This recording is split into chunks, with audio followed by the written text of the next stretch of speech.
In China, the CCP leads the technological revolution. Commentary.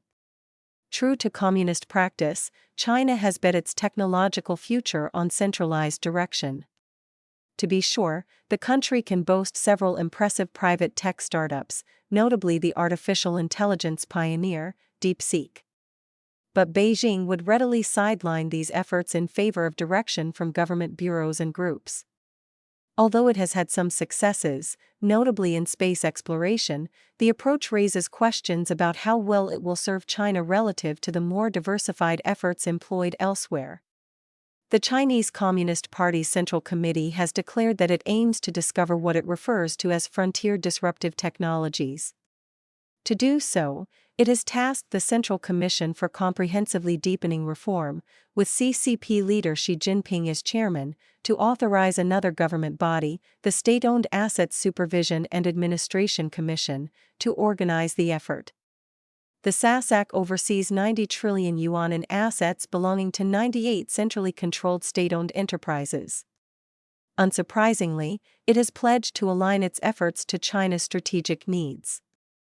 Although it provides little specific guidance on those needs, it claims to have already identified 201 research fields across 60 industrial sectors to enable technological breakthroughs. Among these, it claims, are efforts in quantum information, 6G mobile networks, deep earth and deep sea exploration, advanced materials, and controlled nuclear fusion. The group has not released a complete list of which SOE giants are involved, though media reports identify some 58 entities. The SASAC has revealed that in 2024, the most recent period for which information is available, it allocated 1.1 trillion yuan to research and development, establishing 100 new so-called research hubs. Although a complete list of players is not yet available, the China State Shipbuilding Corporation appears to be involved, as do the State Grid Corporation of China, the China National Petroleum Corporation, and the 30th Research Institute of the China Electronics Technology Group Corporation, among others. As mentioned, the effort has met with some success. Centralized technology efforts have produced results with China's Chang'e 6 probe that successfully landed on the dark side of the moon and returned with the first samples of material from that region. The group run by the SASAC can also boast advances in deep-sea mining and the development of the world's fastest train, the CR-450. Americans might naturally draw a parallel between the efforts of the SASAC and those of the National Aeronautics and Space Administration to put a man on the moon in the 1960s. Both, after all, are government-organized technological projects. There is, however, a huge difference.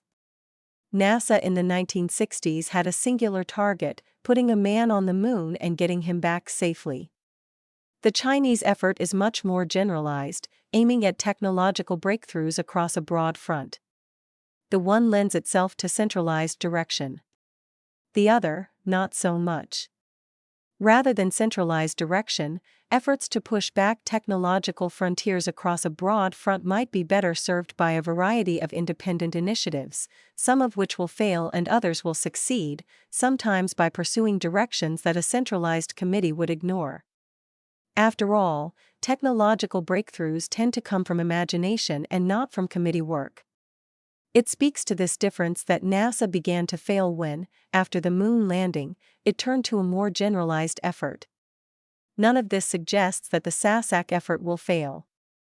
It has already made breakthroughs and will doubtless make others. Even when it succeeds, however, it will face a separate problem, applying the breakthroughs to economic and practical life in China. According to Professor Qianai Dai of the East China University of Science and Technology, the centralized approach has already shown itself to be less than effective at commercializing its innovations.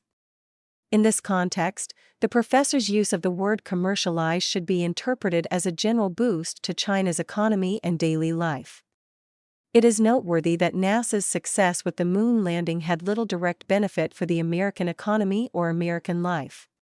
Rather, the overall lift came from the commercialization of NASA's breakthroughs in miniaturization, materials, and computerization, among others.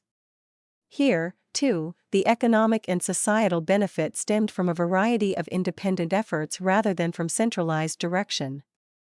Given China's track record to date, there can be little doubt that the SASAC effort will make some impressive technological breakthroughs. There can be even less doubt that, when they are announced, the news will cause a panic of sorts in parts of the American media and among some members of Congress. Beyond that, there is reason to doubt that the breakthroughs will lift China's economy and society.